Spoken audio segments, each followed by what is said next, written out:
On this episode of the End of Tourism podcast.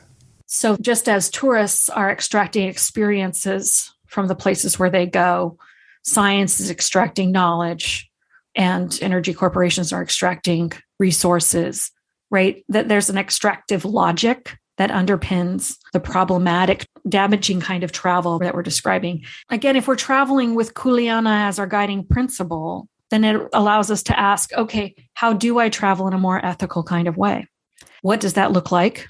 Where do I go? Where don't I go? How do I get there? Or do I not go at all, right? Just as Governor Ige was like, please don't come to Hawaii. We actually need to be asking ourselves that all the time. Should I be going to such and such a place? Will I be contributing to decoloniality and the restoration of whatever is needed there? Or am I going to be extracting something from them? Welcome to the End of Tourism, a podcast about wanderlust, exile, and radical hospitality. For some, tourism can entail learning, freedom, or financial survival. For others, it means the loss of culture, land, and lineage. Our conversations explore the unauthorized histories and consequences of modern travel. They are dispatches from the resistance. On this episode, our guests are Dr Hokulani K Aikau, a Kanaka Oiwi, and Dr Vernadette V Gonzalez, the editors of Detours, a Decolonial Guide to Hawaiʻi. Dr Aikau is currently a professor at the University of Victoria in the Indigenous Governance Program. She has also published 2 other books, including A Chosen People, A Promised Land, Mormonism and Race in Hawaiʻi, as well as Feminist Waves, Feminist Generational Cultures, Life Stories from 3 Generations in the Academy, 1968 to 1998. She has authored other books, including her most recent entitled Empire's Mistress, starring Isabel Rosario Cooper, as well as Securing Paradise, Tourism and Militarism in Hawaii and the Philippines. Vernadette is also the editor and author of many other collections and articles on tourism, empire, and militarism. Dr. Aikau and Dr. Gonzalez join me today to speak about Detours, a decolonial guide to Hawaii. Welcome to the pod, Professors Hokulani and Vernadette. We usually begin the show by offering our listeners a glimpse of where we find ourselves today. Would you two be willing to share with us what the world looks like where you are? Sure. I'll go ahead and start first. My name is Hokulani Aikau, and I am coming to you today from the homelands of the Lekwungen people, which is also the shared territory of the Saanich and the Songhees people, in what we now call Victoria. And it is a spectacularly bright, sunny day, and the air is cool and crisp because it's starting to turn, as the weather turns, a little bit cooler. And I am a guest on these lands and have visited here before many times. And this is the first time that I was actually able to be welcomed onto these lands by Songhees elders and have permission to be here to live, work, and raise my children. So aloha. Aloha. I'm coming to you from Palolo Valley, where I make my home here. I've lived here in Hawaii as a guest and an ally to Indigenous folks. Today was a really wet morning, and I took my puppy out for a walk. And as I came back, I saw this gorgeous, gorgeous rainbow, and it ended right where my house is by the stream. And I thought, okay, maybe that's an omen for today, and like the kinds of conversations we'll get to have and the kinds of interactions we'll get to have today. So. Thank you both. I'd like to start with the context of what's happening in Hawaii right now. I read an article last month in which Hawaiian politicians were very hesitantly it seems, asking tourists not to travel there because of the heavy spikes in COVID-19 cases. What is happening right now in Hawaii? And what's changed, if anything, since the beginning of the plague? The numbers here have been higher Over the summer, especially, they peaked sort of into August. They really peaked much higher than they were when things shut down a year and a half ago in May of 2020. The governor basically requested tourists not to come because there was a huge influx of tourists as soon as vaccines became available, as soon as businesses started to open up again.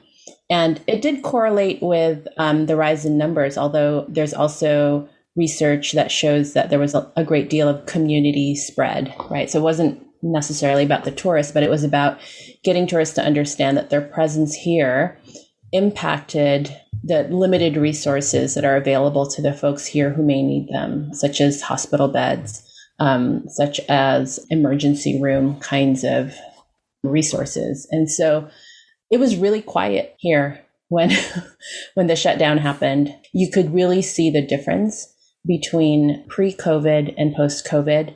And the biggest impact, I would say, that was felt by everybody was economic, right? Because tourism brings in a great deal of Hawaii's income as a state.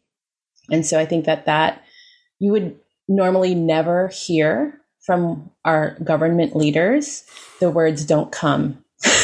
That previously only came from Haunani K. Trask, who was a Native Hawaiian activist who uninvited tourists to Hawaii. That kind of disinvitation would normally never come from government officials. So it was a really kind of interesting moment to hear that and to hear folks, our leaders here kind of consider what the impacts might be of tourists coming here during a really critical time. Wow. Yeah, the same very much happened here in Oaxaca, largely a tourist city. And it was incredible to see the streets empty with the exception of locals. And there was definitely a sense among people that they had gotten something back. At the same time, it was incredibly difficult to imagine how people could continue economically in that circumstance. So it seems like the pandemic has acted very much as a prism into the worlds and social structures that we've built in our places. So the colonial history of Hawaii is one rife with unwelcome and ill-behaved guests, from Captain Cook to whalers and missionaries to foreign militaries and governments, most recently the U.S. government. Could either of you offer our listeners who might be unaware of the history a little context for how the U.S. military and the tourism industry feed each other in Hawaii? I would say that the two have worked hand in hand, and that there's a way in which tourism works to collude through pretty images, right? Through notions of access and pleasure, the violence of military occupation. The U.S. military has been here for a long time. And, their presence here, even prior to the overthrow, was a big impetus for the United States to eventually actually take over the archipelago, right? It became initially had been eyed by multiple world powers, the United States among them, as a really handy stepping stone location to Asia and the rest of the world. This is during sort of high imperialism. And so when the Spanish-American War broke out in the Philippines, the United States, already had a foothold in the Hawai'i, and that kind of consolidated their desire to make that permanent. And that's when we see the overthrow, which had resulted in the establishment of not a territorial government, a sort of in-between proxy government, really, right? That was not American, but yet was, because it was American business owners who essentially, American oligarchy, who essentially ran the islands at that point. That's when it became more officially, though illegally, American, right? It became an American territory at that point in 1898. So you see some early travel writing actually playing into the way that Hawaii is portrayed as a tropical paradise. And so you see a lot of the early tropes already at work in travel writing, and a lot of the ways in which white settlers who were here around that time were trying to get more white settlers to come over was through this idea of Hawaii as paradise. Come here, come settle here, right? And so those two work hand in hand, military desire and the kind of fantastical, tropical, exotic image of Hawaii from the very beginning.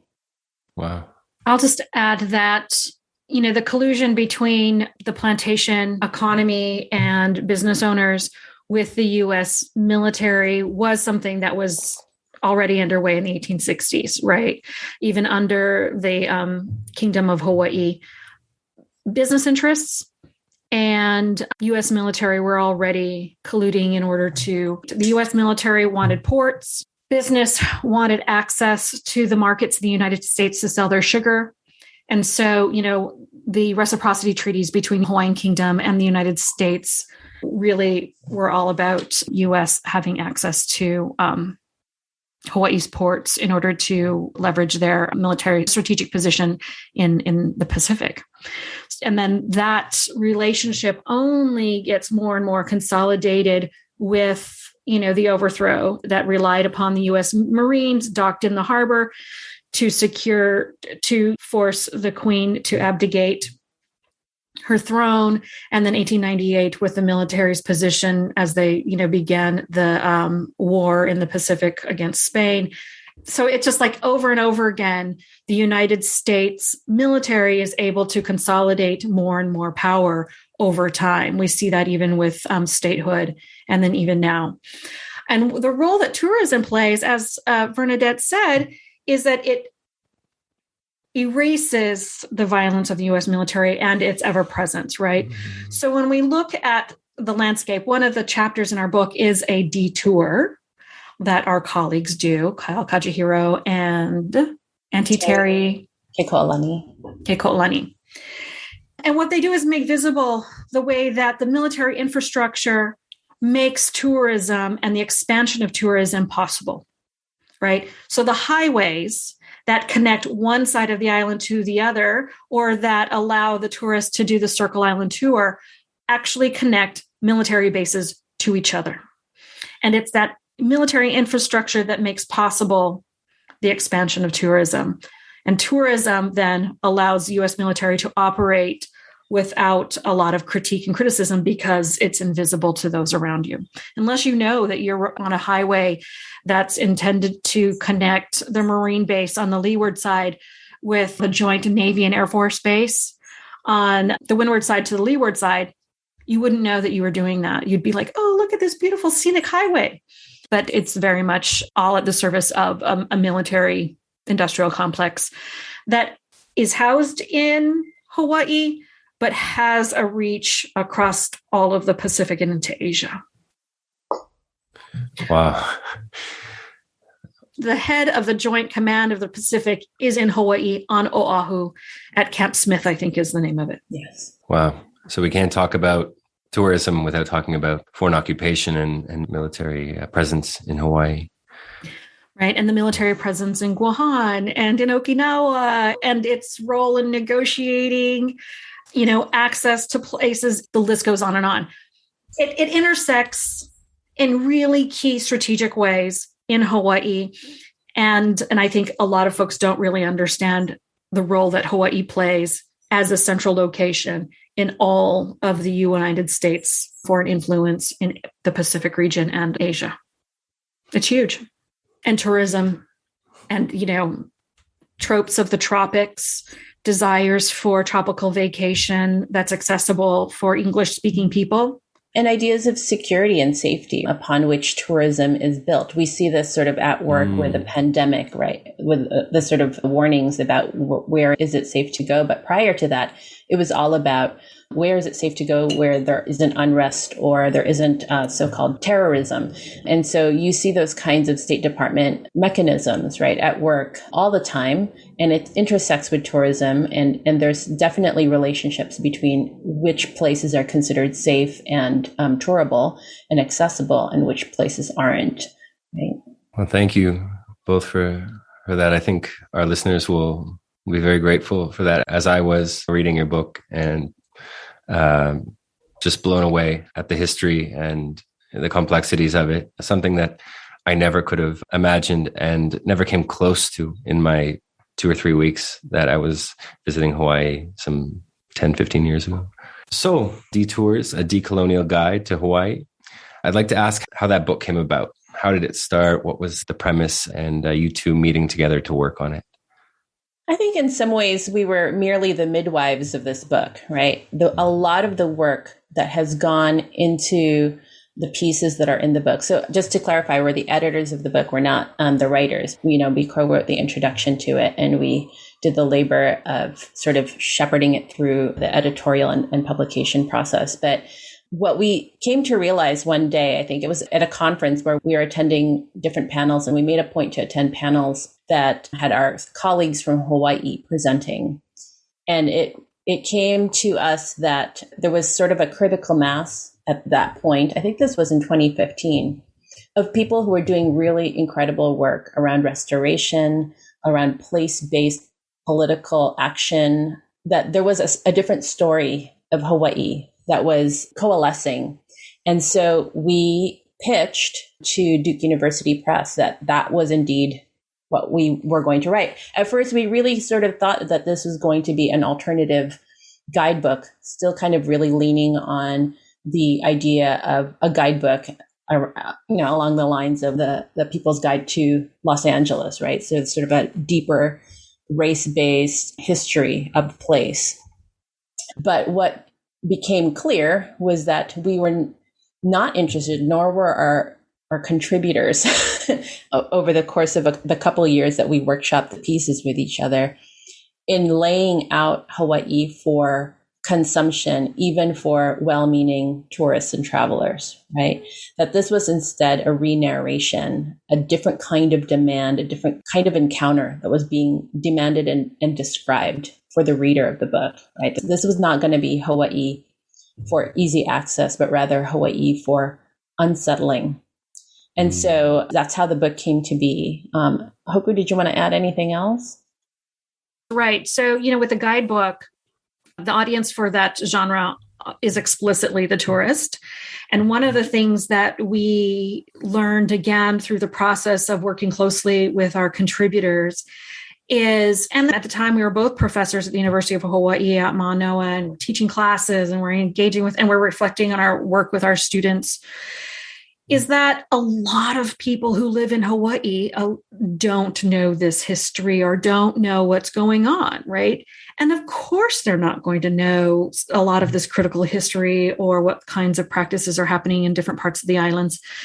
Because once the United States took over control of Hawaii, it implemented assimilation projects that included the banning of the Hawaiian language from being spoken in any public place, including schools, and taking control of the public education system, right?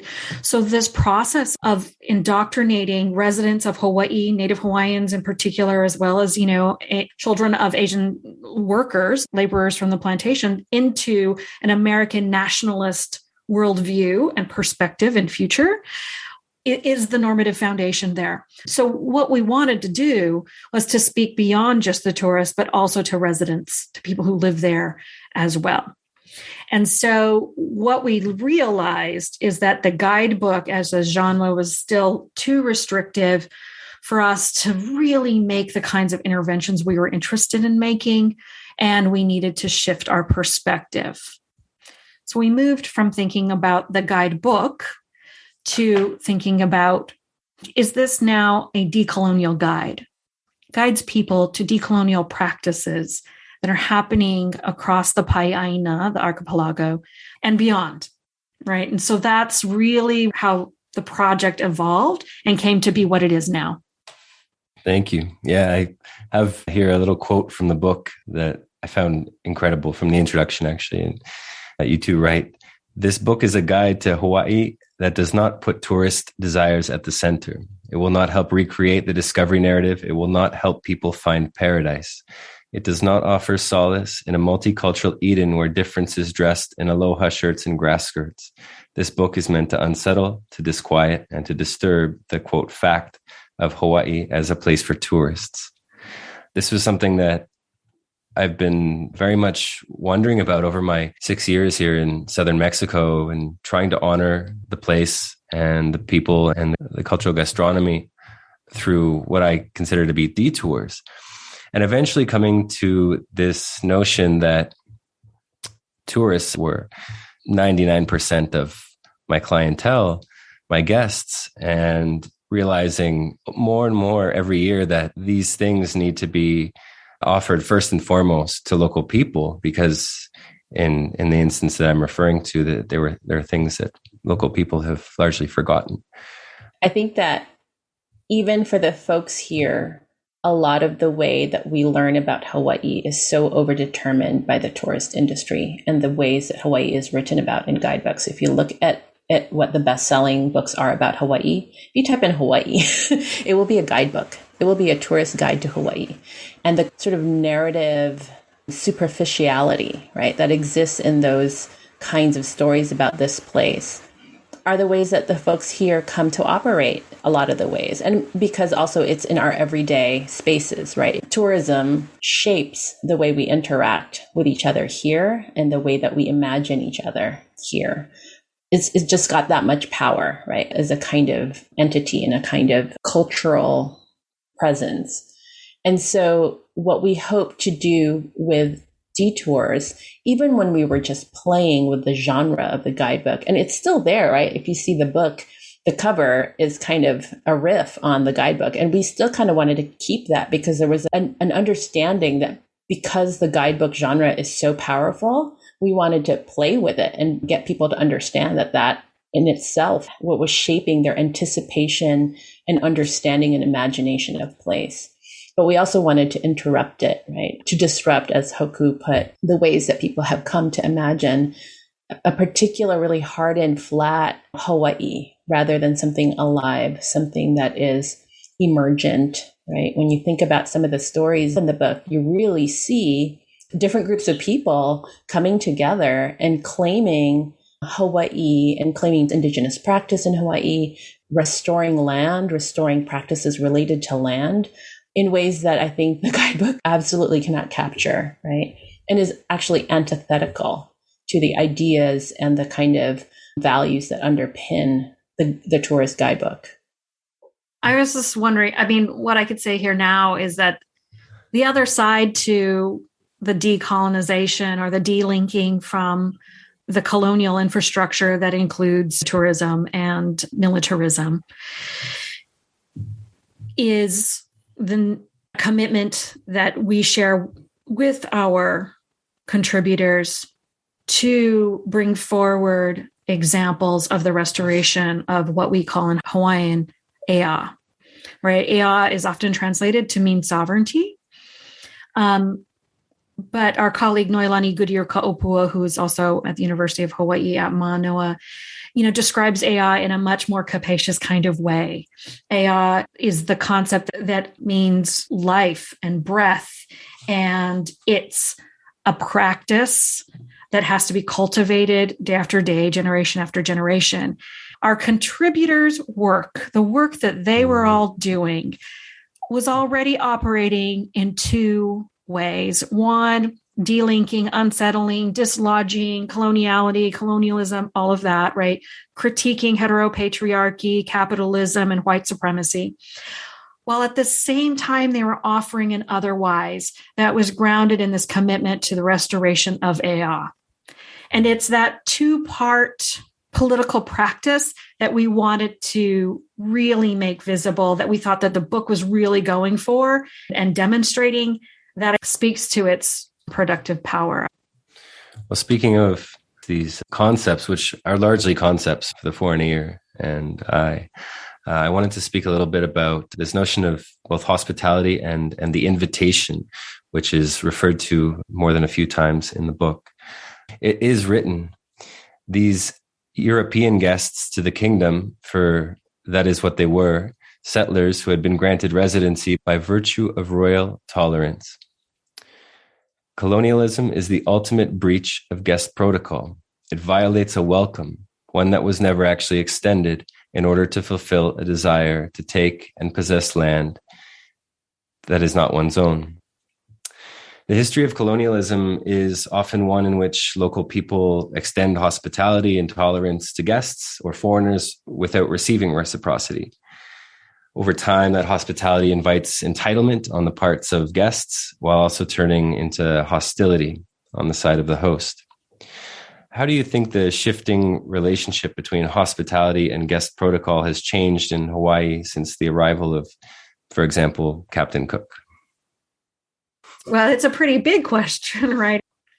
I guess there's some ways that things haven't changed since the time of Cook, right? And what hasn't changed are the ideologies that European and then later American travelers to Hawaii brought with them, a sense of entitlement to people and places. Those are motivations can be scientific in the context of Captain Cook, who was part of, this process of mapping the transit of Venus in order to have a more accurate understanding of the Earth, right? And so he was exploring not to find new lands, but as part of a larger scientific endeavor to figure that out, to be able to do that work, right? And then we have whalers and others who are exploring and also part of a larger economy, right? A globalized economy. So we can think about tourism as just another iteration of a larger global economy. We can think about astronomy and the building of the telescopes on Mauna Kea, which folks have been protesting now for a long time, as being, again, just a continuation of this scientific endeavor, a European-driven scientific endeavor that has at its core a belief that they have a right to wherever they find the knowledge that they're seeking. That's theirs to take. And we in this book, and our contributors in particular, are constantly pushing back against that belief system, because it's a belief system that continues to permeate the values that people coming to Hawaii continue to have. And we want to disrupt that. We want to offer up a different set of values that is not predicated on extraction or entitlement, but one based on relationality and cooperation and responsibility. I think one of the things that is demanded of particular places to become tourist destinations is to figure out what makes you unique. So what will bring a tourist there? And for Hawaii, one of those things was the turning of this notion of aloha into something that was alienable, that could be separate and could be exchanged in a transaction, right? And that came to symbolize sort of the friendly native, the particular kind of welcome you would get and come to expect in Hawaii. It was associated with hula and the sort of sexualization of hula. It was associated with the giving of the lei. It was associated with all those kinds of things, with the luau and the way that was like a feast for welcoming, right? So there was a way in which aloha got separated from its context within a community, right? Because aloha means love, it means joy, it means connection.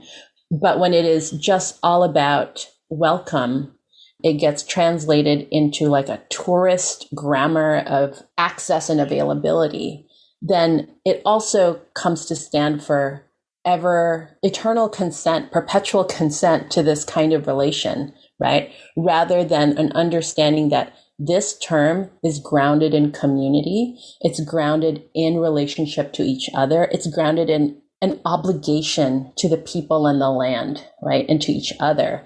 And when it becomes translated into that capitalistic grammar in which tourism is located, it becomes separate from that. And that's what we see now, right? With the way tourism operates in Hawaii, is that it's just, you see all these images of welcome, of come here, come surf, come to the beaches, come experience luau, come watch somebody dance for you, get a lei. And it's just that idea that all of this is for you that we push against, because the folks who live here, who are doing the work here with their communities and with the aina, with the land, don't operate that way. That's not the way aloha works, right? And so Detours is an attempt to kind of really reject the touristic definition of aloha, the way aloha has been used as a sort of mantra for the tourist industry here, and ground it back in community with each other. Can I just add really quickly that this transactional exchange is fundamentally unequal and uneven, right? The pay that people receive for providing services in the tourism industry is not enough to survive and thrive in Hawaii or in any economy that is reliant on tourism as Hawaii is, right? And so the people who are the ones intended to quote unquote sell Aloha are not the ones who are being financially compensated at a living wage, right, to do that work. And so that was the other thing that I just wanted to underline. And then I also just wanted to direct us to one set of our contributors, No'u Revilla and Jamaica Heoli Melekalani of Osorio's chapter, Aloha's Deoccupied Love, who write that Aloha requires reciprocity and responsibility.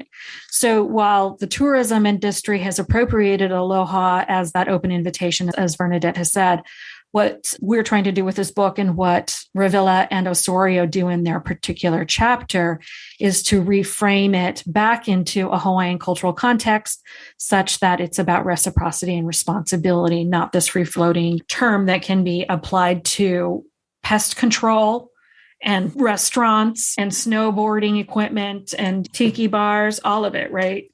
Yeah, thank you very much. I'm reminded of something that both of you wrote now in the introduction. I'd like to quote you, if I might, on behalf of you both. While this is a guide, it should not be construed as a blanket invitation. Not everyone who reads this book will be invited or allowed to go to all of the places that are described. Some places and knowledge have been left out altogether because they are not meant for outsiders. We honor the wishes of the community that has asked that this book not be an invitation to visitors. We ask that you respect their wishes and follow their protocol for how to engage or not. Sometimes the best way to support decolonization and Kanaka Oiwi, or Native Hawaiian resurgence, is to not come as a tourist to our home. And then we find this example at the end of the introduction, speaking of the importance of the invitation. According to Hawaiian protocol, a guest would present a mele kahea, or a chant petitioning for entry or welcome, to ask permission to enter or pass through a place. One waits for the response, the mele komo, which grants entry and establishes the expectations of pono behavior, gifts, and other forms of reciprocity. Mele kahea and mele komo continue to be protocol in the practice of hula and in other rituals involving learning. My next question for you both is that in my experience as a guest in foreign lands, the invitation to enter is extremely important. Why do you think that is? And why do you think in our time, Western culture or people have largely abandoned this practice? I love that question. I've been thinking about it a lot because I think that technologies that have eased mobility and have sort of democratized travel to a certain degree have made it so easy to move from place to place in really unthinking ways, in ways that aren't deliberate, that don't think about what will you do when you get there? What is the work that you are doing in that place? How will your presence there, at the very least, not do harm, right? So these are things I think we stop thinking about just because travel becomes so easy. We just buy a ticket on Travelocity and hop on a plane and go somewhere to do something. And, you know, I would say I'm also guilty of this, right? Like, it's just part of like what we do. And I think that if we're to really become conscious inhabitants of this planet and good neighbors with each other, that a bit more deliberation and a bit more understanding of what you are bringing in terms of a gift, right? Because the invitation isn't always there. The invitation is typically always extended by the tourism industry of any one place, right? But maybe the invitation is coming from an organization who's asking you to come to give a talk or to share your knowledge with them, right? In that case, that is an invitation. But I think that and Hoku would probably have a lot to say about this, having just been invited, right, to go to Victoria and to be invited to have a deeper kind of relationship with the folks who are indigenous to that place or native to that place, who aren't usually called upon to have that authority, right? And in fact, who typically have been robbed of that authority in many places, right? You know, we just kind of need to move through our places with a great deal more purpose and deliberation, and also with a great deal more understanding of what our responsibilities might be once we go to visit a place or return from a place back to the places you might call home.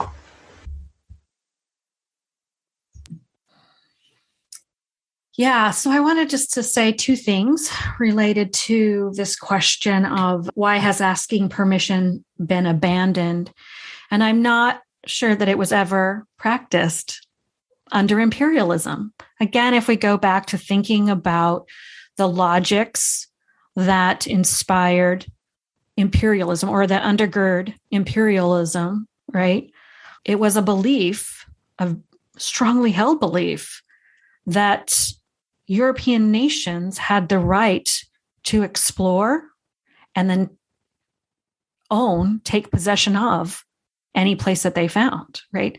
That is the foundation of the papal bulls. That's the foundation for legitimizing colonialism and conquest. And that's from the 1400s. So I actually think that the movement of peoples today and, this belief that you can go anywhere you want because, you bought a ticket is the norm. And what we want to do is disrupt that.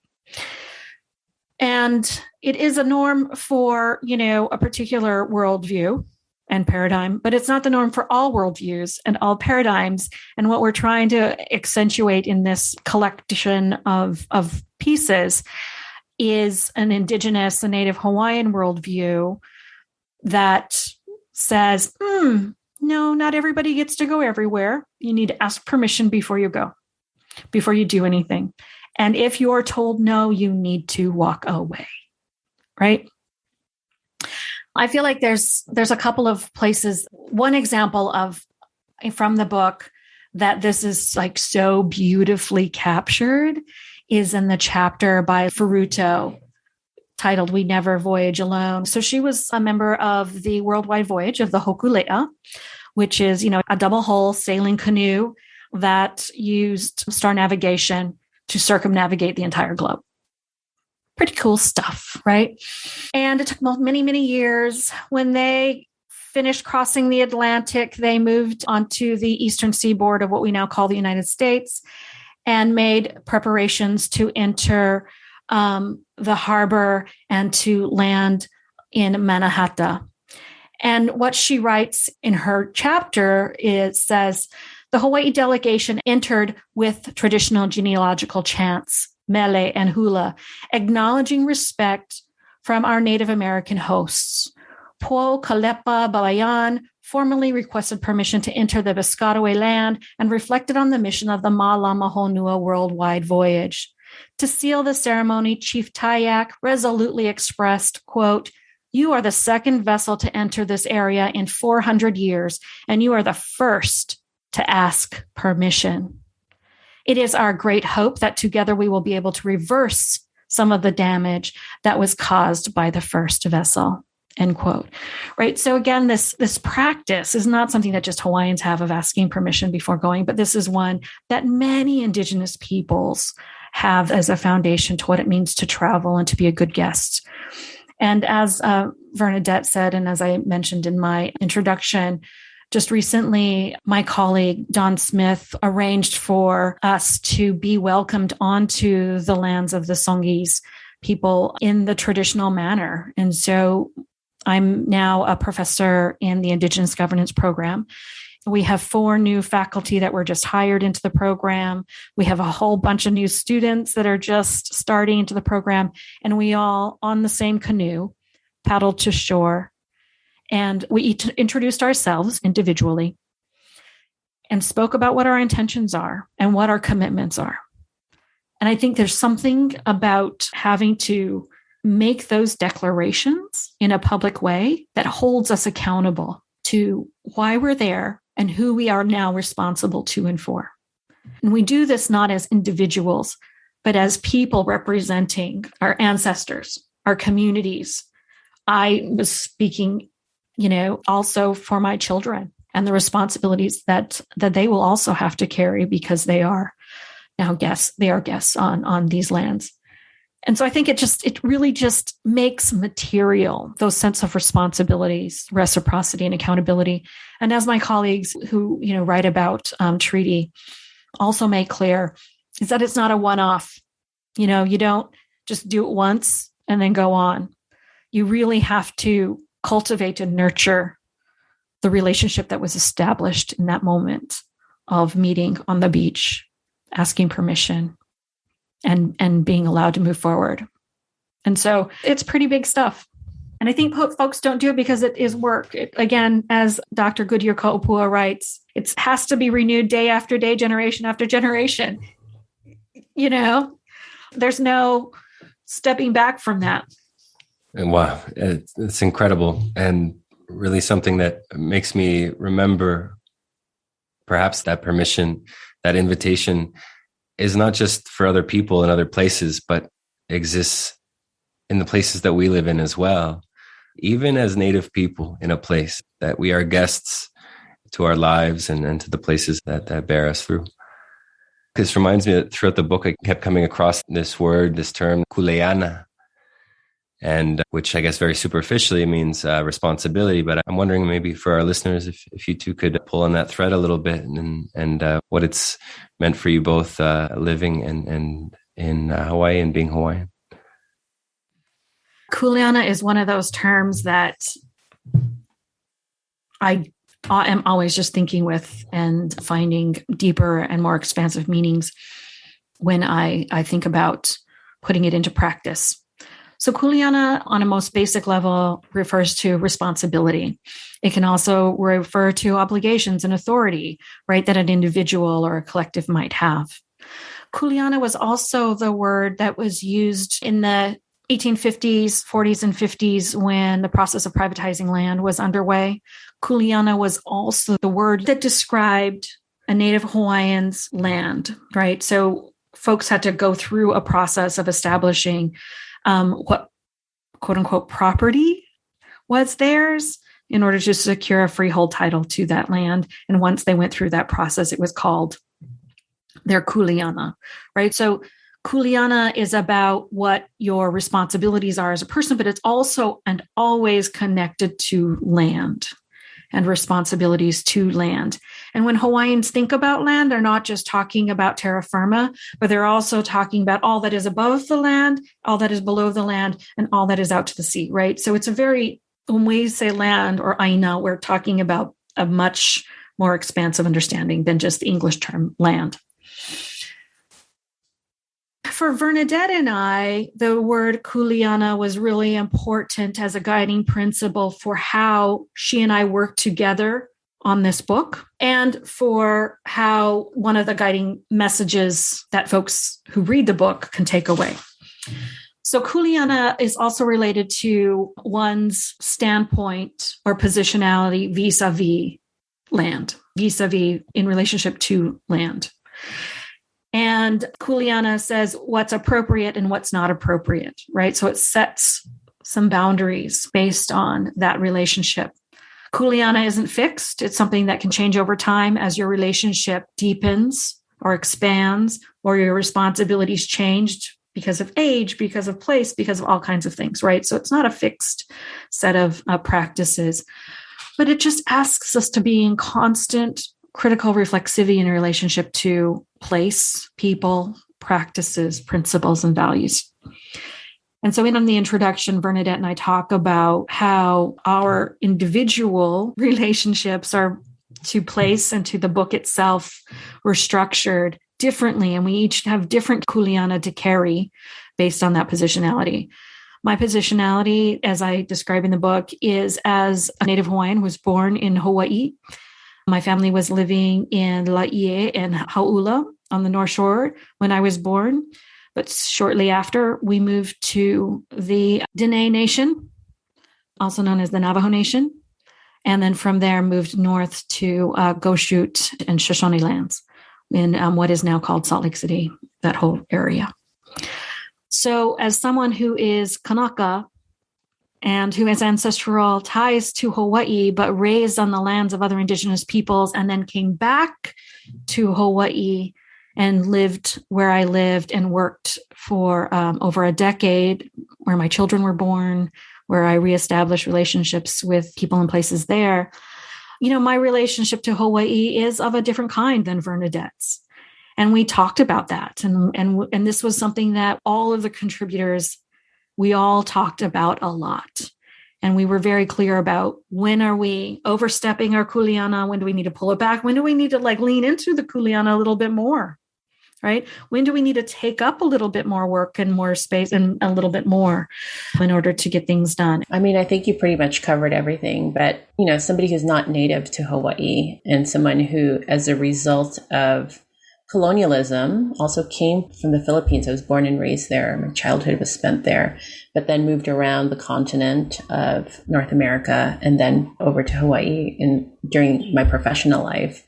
I would say that it wasn't until I got to Hawaii where the kind of resurgence of Indigenous thought and politics made me really think hard, right? And I was trained in ethnic studies, my PhD's in ethnic studies. I felt like I knew what it meant to think about power, racism, etc., dispossession. But it wasn't until I came here that I was really rocked back on my heels, right? In terms of thinking about what does it mean to live in a place that is occupied, where Native folks are fighting for sovereignty, and your presence here is not necessarily lending to that. And so what can you do differently to bear that responsibility and to be responsible to the kinds of things you feel are just in this place, right? The kinds of efforts that contribute to the restoration of Ea in this place, to the restoration of breath and life to the islands.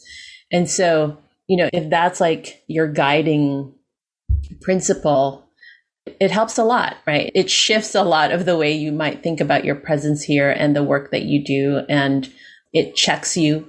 It's a great check for me when I think about, will this contribute to that, or will it go the other direction, right? And I won't say that I'm a saint. I have totally made mistakes during my time here, but if you own them, you do something different, right? You do it differently the next time. Then you're learning. Like Hoku says, it's a flexible kind of concept, kuleana, right? Learning to take responsibility in places where you can take more responsibility, and then learning to step back when it is not your place. So a lot of it has to do with sort of understanding your place and understanding that place or your authority to speak isn't the same in every single situation, or your authority to act isn't the same, right? And so it's a mode of unsettling and being uncomfortable that I think more people could probably learn to be okay with, right, these days. And that unsettling demands a lack of comfort, that those two things can't be separated in any way. And I think that's clearly one of the reasons that you two came to this work. Hokulani, in the introduction, you write that you returned to Hawaii when you were 25 as a tourist. What was that experience like? And does it reflect this kuleana that you've both spoken of? Oh, absolutely. I mean, it is...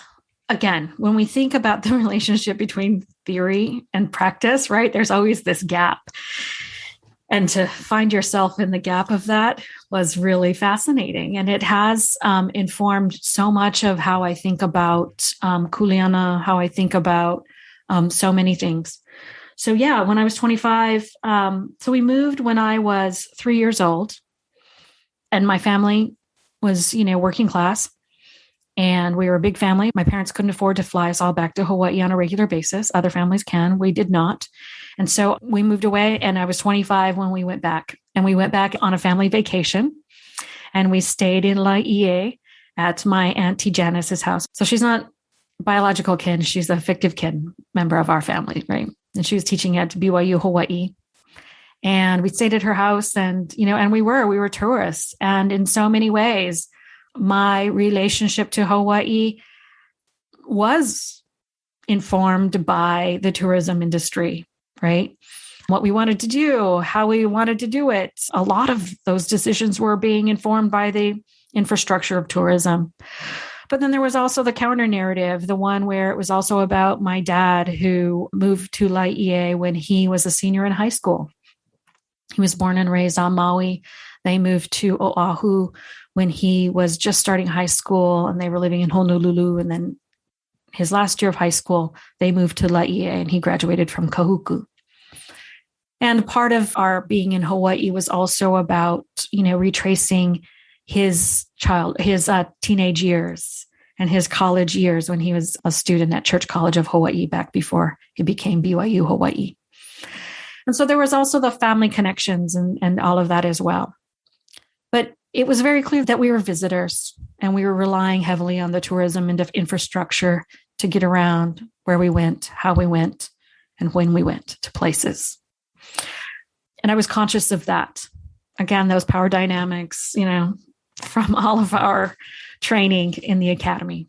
But when I moved to Hawaii in 2003 to really build a life there, I had to also go through a process of reconnecting to place, to think in much more nuanced and complex ways about my relationship to different places. Like I said, my father's side of the family traces their genealogy back to Maui and to Molokai. And so if we think about where my ancestral homes are, it's not Oahu. So on Oahu, even though I'm Native Hawaiian, I am a guest on Oahu. I'm a settler of Oahu. I don't have ancestral lands there.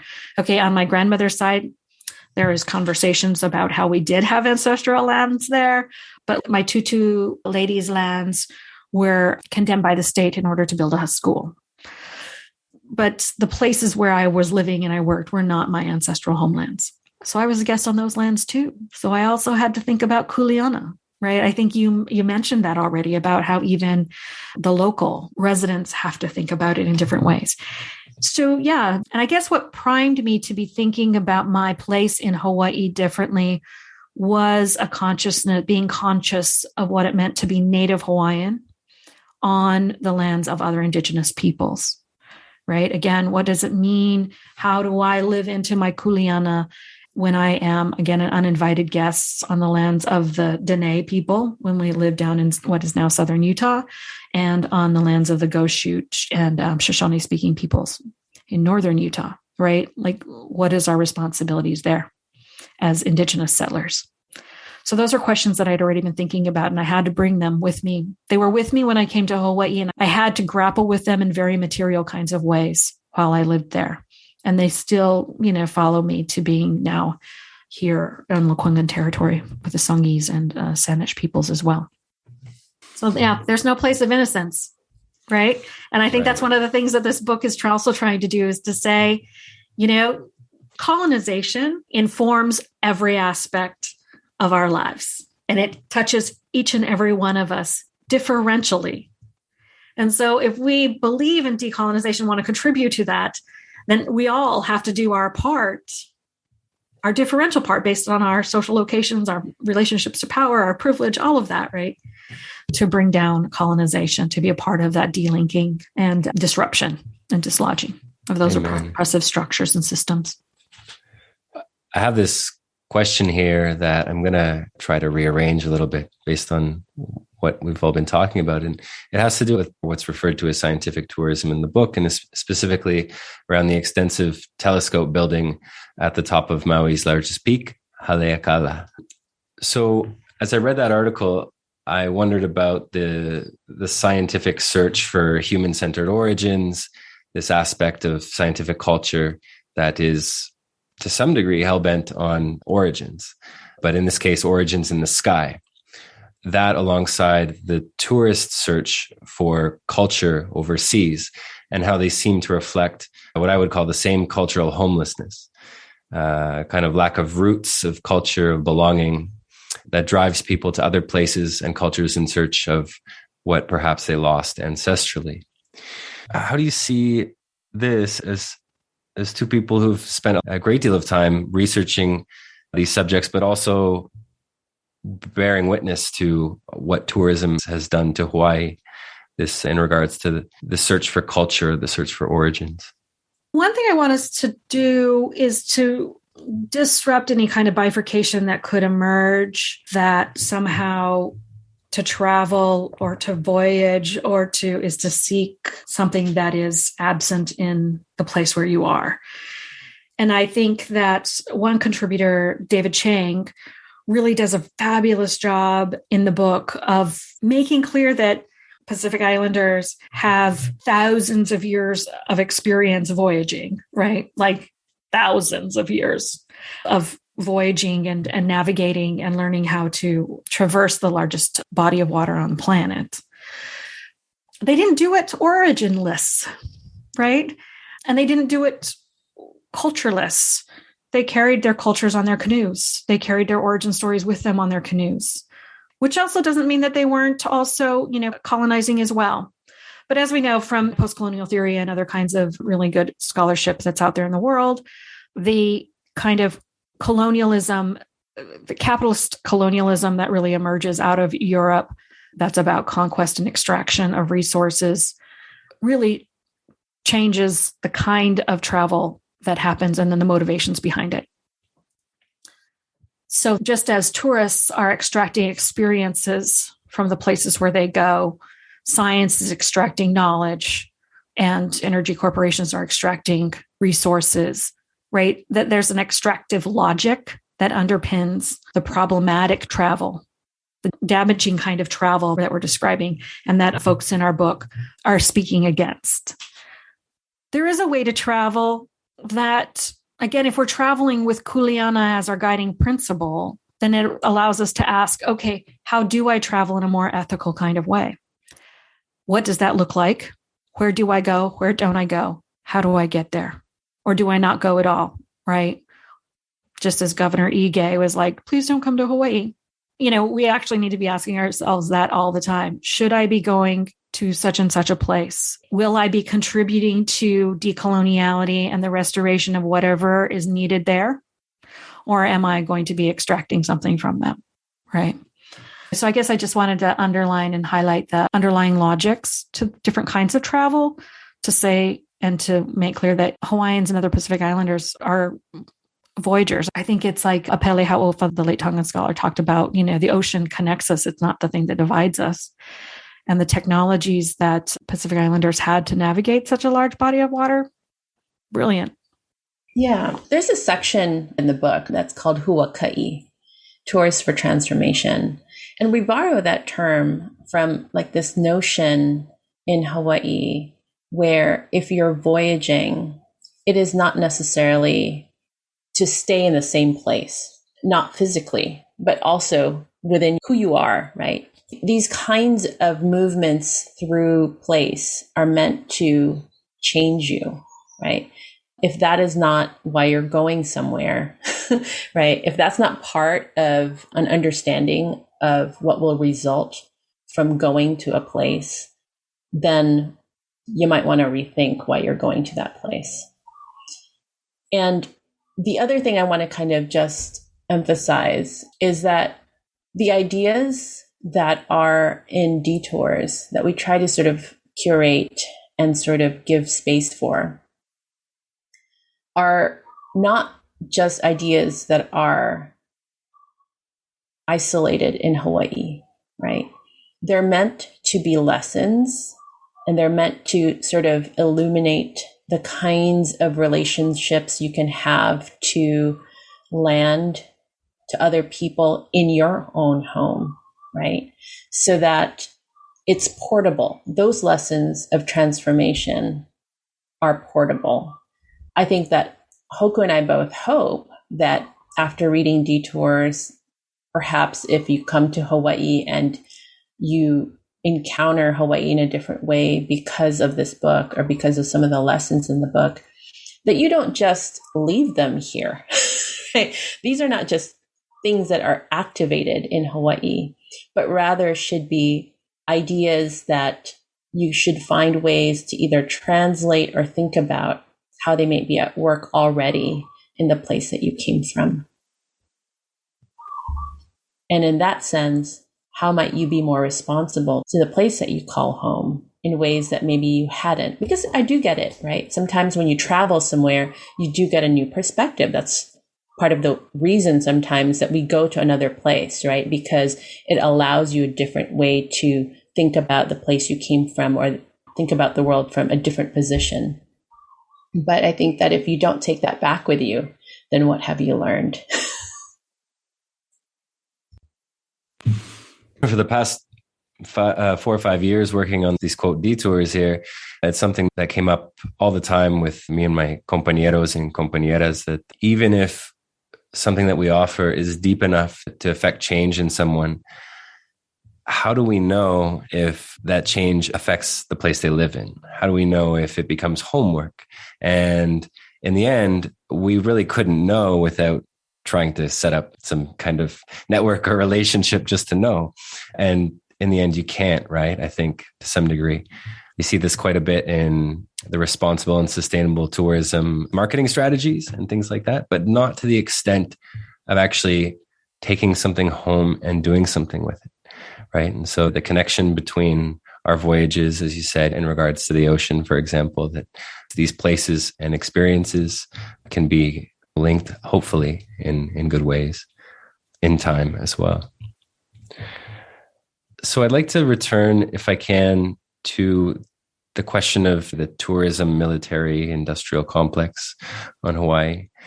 Given that the military occupation of Hawaii is closely woven into the tourism industry there, do you think it is possible to achieve deoccupation or decolonization without dismantling the tourism industry?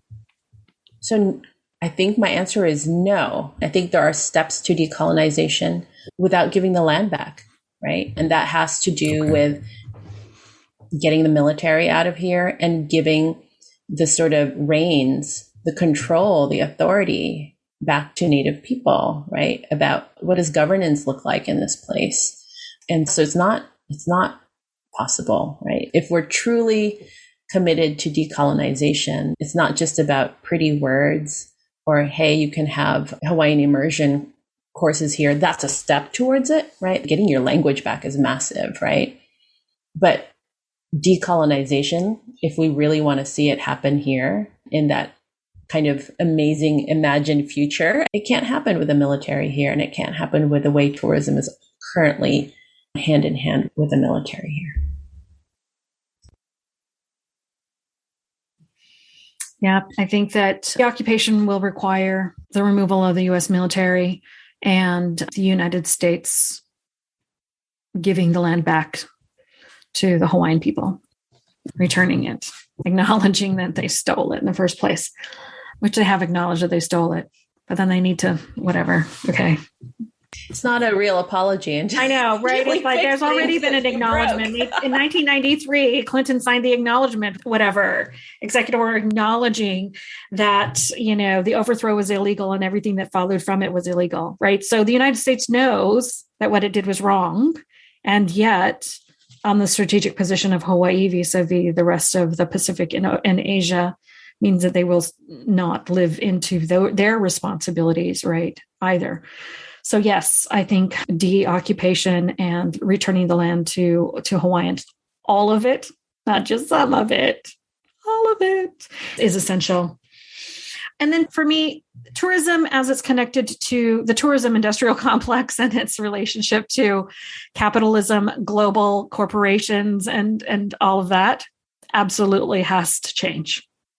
It's not sustainable at the local level. Clearly, the pandemic has demonstrated the precarity, right, of that. But to say that folks aren't going to visit Hawaii is also not real either. So then the question becomes, what would an indigenized travel industry look like? How would it be governed?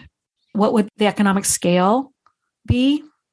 What would be valued in that structure?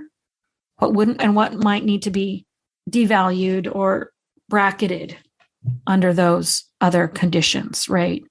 What would be the guiding principles? It sure wouldn't look like Waikiki right now. Indigenized travel industry. I love that, Hoku. I hadn't actually thought about. What would we require people to do if they wanted to visit the island? Learn the language, learn the protocols. Mm-hmm. Don't go when they're not invited. Stop playing with the damn turtles. People doing cultural practices. Just walk away. You don't need to go watch. It's not for you, right? But it's really important, not just for our listeners, for all tourists, travelers, local people. What you just said, I think inspires not just imagination, but the need for imagination in these conversations, going far beyond the notions of sustainability that are just repairs on the hull of the Titanic, right? Yeah, I really love what Hoku just said, because I think that the pandemic ideally should have given us like some breathing room to rethink how this thing has been working, and definitely not working right here in Hawaii. But instead, as things swing back into the normal, we're seeing more of the same, rather than a demand and some space made for different kinds of imaginations and alternatives to really be fostered.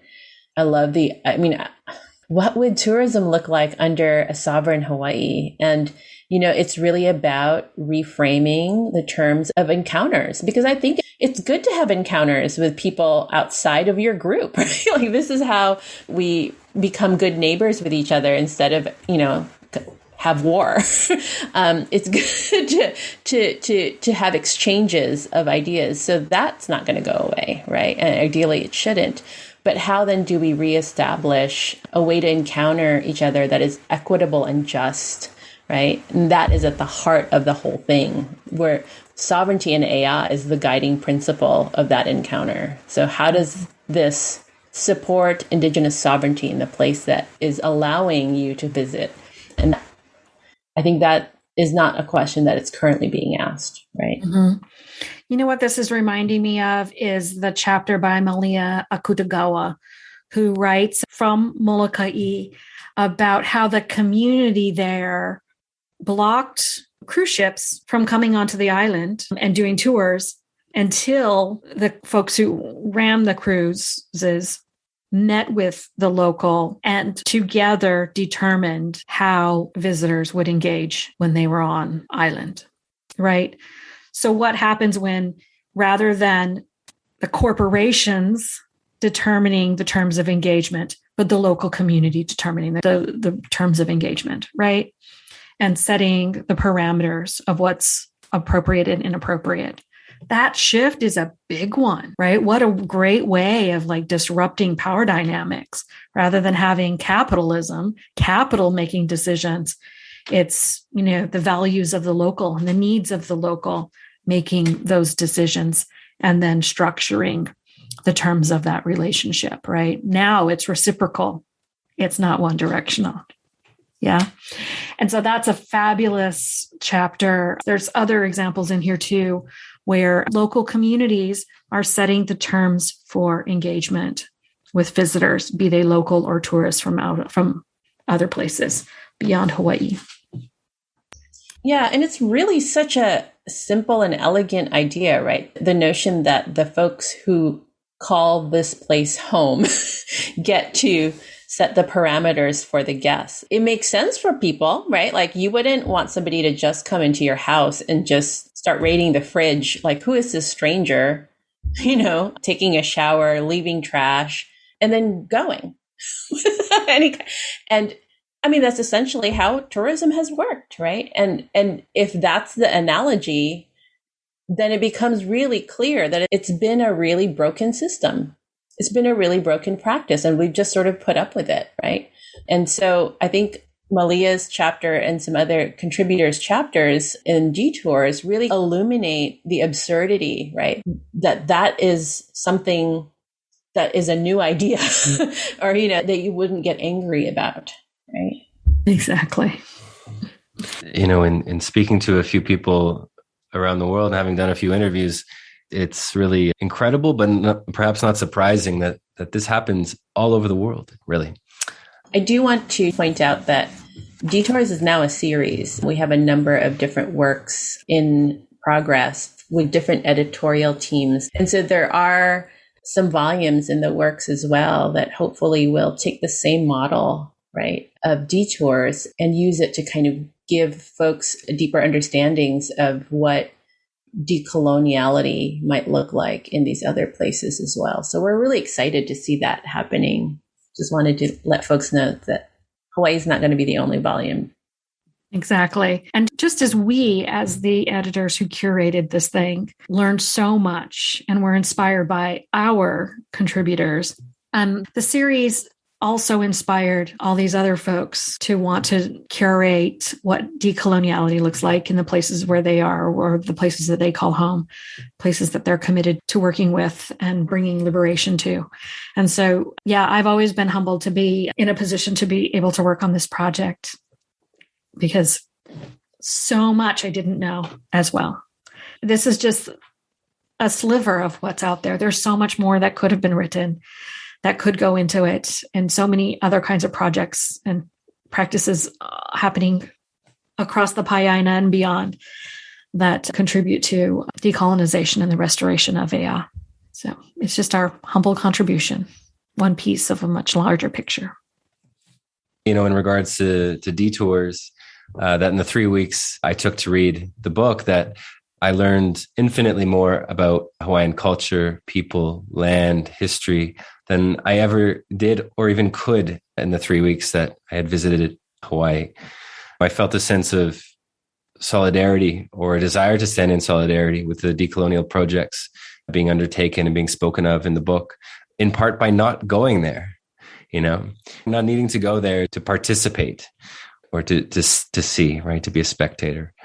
So I think it's a really crucial way of subverting tourism through education, and doing so without implicating the grave consequences that arise as a result of the tourism industry.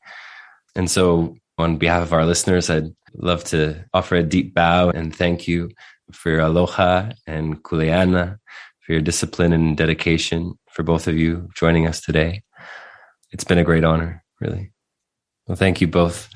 Our listeners, if they're interested, can purchase Detours through Duke University Press.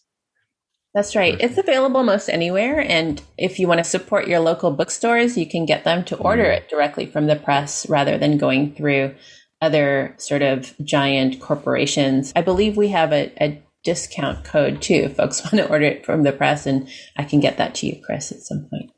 Perfect. Absolutely. Yeah.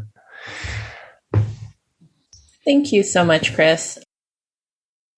Likewise. Thank you too as well, Vernadette and Hokulani. And may you both have a great evening. Thanks for joining us.